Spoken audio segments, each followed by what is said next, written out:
And we now welcome in Sacramento Kings head coach and a guy I know just a little bit. Luke Walton is here. Thanks for joining us, Coach. Yeah, happy to be on. You guys are doing a heck of a job. All right, well, thank you. Look, I want to jump right into it. The Kings fan base is desperate to get back into the postseason after a 15-year drought. What do you feel is the key to getting your team over the hump this year? Well, listen, it starts with consistency and hard work. So to me, that's building on where we're coming from out of last season, and really the work that happened this offseason, I'm sure you guys know Rico Hines, but he's in charge of our player development. He and the rest of the staff have done an amazing job of having these guys in the gym all summer long. Tyrese has put on muscle, De'Aaron's put on muscle, and the skill work and habits that are being built as we continue to grow this team are eventually what's going to lead us back into the playoffs. All right, now De'Aaron Fox set a career high in scoring last season. What do you think the ceiling is for Fox with the Kings? Well, the ceiling's as high as he wants it to be, because for him, he's one of those unique players that when he's playing at his highest level, he can be a defensive stopper. There's not many people that can keep him in front. He can get to the free throw line. And what really opens up a lot of that is when he's shooting the ball well or not. So that's been something he's focused on a lot this offseason. Something we're going to need him to do is continue to look to be aggressive and knock down those shots. He averaged, 7-8 assists a game last year as well. So we need him to continue to play make. But the shooting and then really getting into the ball and helping our defense, because that's what killed us last year was our defense. And those are things that as a leader, we really need him to step up and do for us this year. Coach Luke Walton, Big Perk here. Look, I'm glad that you're on, and I know it's hard for you to focus because it's hard for me to focus right now looking at Richard with his shirt open with 3 buttons unbuttoned. But look, it's casual Friday, Perk. It's casual Friday. Listen, I'm not talking to you, but look, Coach, I want to get on the guy that you drafted, you guys that y'all drafted at number 9, Davion Mitchell, who won Summer League MVP. I want you to get into talking about your expectations for us with him this season, and will you see like him fitting in for us the rotation? Yeah, it's great. Great question, Perk. And for us, a big thing going into this offseason was really trying to help out our defense. And we watched a ton of film on Davion and did a ton of background on him. And I think Monty did a great job of adding another player that's ready to play now, that's ready to help win like he did with Tyrese last season. And since Davion's been here, you go out, and I know it's summer league, but for us, that's we want to win that. We want to win everything we're doing and continue to build that type of mentality.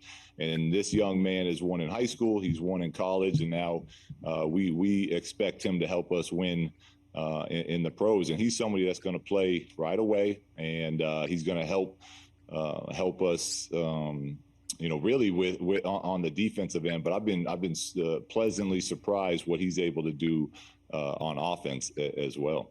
Now, you had to deal with this with the Anthony Davis situation when you were the Laker head coach, and the Kings always seem to be in the middle of trade rumors.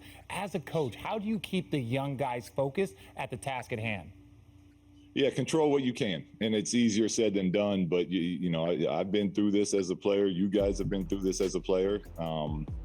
So it's what I tell these young men as they're playing, and those rumors are around there. And at the end of the day, that's the front office's job, and it's out of the players' control. It's out of my control. So we're all on the same page as far as what we're trying to build here. But whether players are in or out of trades, that's off of us. So when we're here, we come into work and we play for the Kings, and what's best for the Kings, is how we make our decisions.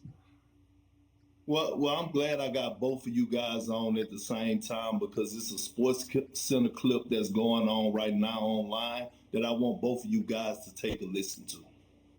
Iowa State, Bramlett 18 points, 10 boards to lead Arizona. By the way, Arizona freshmen Richard Jefferson and Reuben Douglas missed the game after Coach Luke Walton sent them back to Tucson earlier in the day for what he called childish behavior unbefitting the standards of the University of Arizona.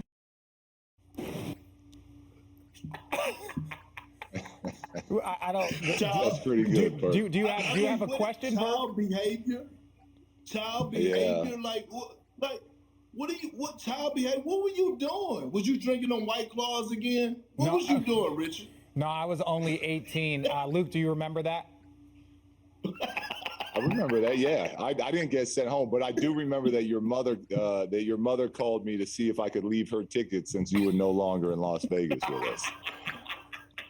Child behavior. Yeah, I mean, and okay. So I'll tell everybody what happened. Basically, we were at the MGM Grand, and they have these long hallways. Our rooms were at the end. So a bunch of the freshmen, being 18-year-old kids that we just might have like ran down, banging on all the doors. We probably did it one too many times. The reason why Luke wasn't in that is because he broke his foot.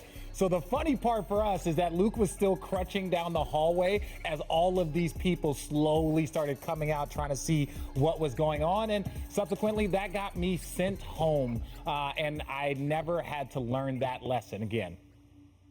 Well, yeah, and the other funny part was that Mike Wright, who was better than all of us back then, he was on and you know,